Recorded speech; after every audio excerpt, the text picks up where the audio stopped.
करवंद छान अशी पाण्याने चोळून धुवून घेत आहे।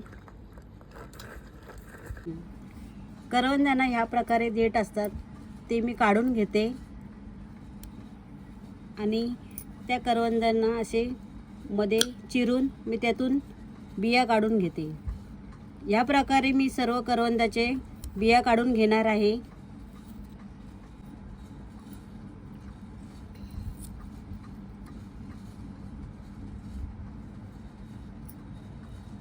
या प्रकारे मी करवंदाच्या बिया काढून घेतल्या आहेत।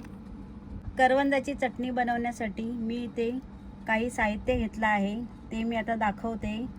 इथे खोबऱ्याचे काप घेतले आहेत, कोथिंबीर घेतली आहे, चवीनुसार मीठ, लसूण पाकळ्या आणि मिरची घेतली आहे। चला तर आपण आता सुरुवात करूया। खोबरा घेतला आहे मी, त्यानंतर कोथिंबीर, लसूण पाकळ्या, मिरची आणि करवंद।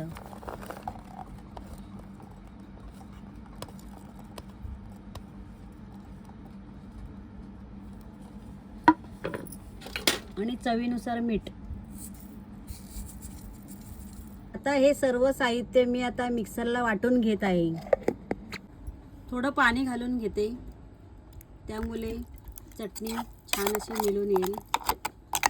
चटणी करत असताना जर तुम्हाला अशी सुकी वाटत असेल तर थोडं पाणी घालून वाटून घेऊ शकता। मी थोडं पाणी घालून घेत आहे।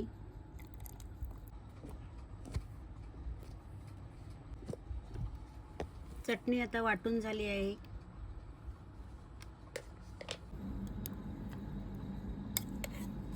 चटणी आता आपली तयार आहे। मी सर्व करून दाखवते।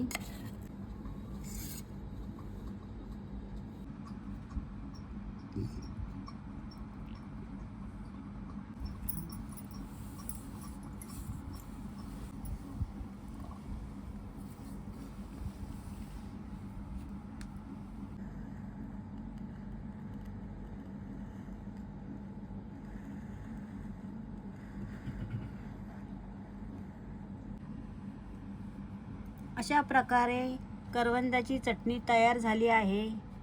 आवडल्यास शेअर करा, सबस्क्राईब करा, माझ्या व्हिडिओला लाईक करा, कमेंट करा। धन्यवाद।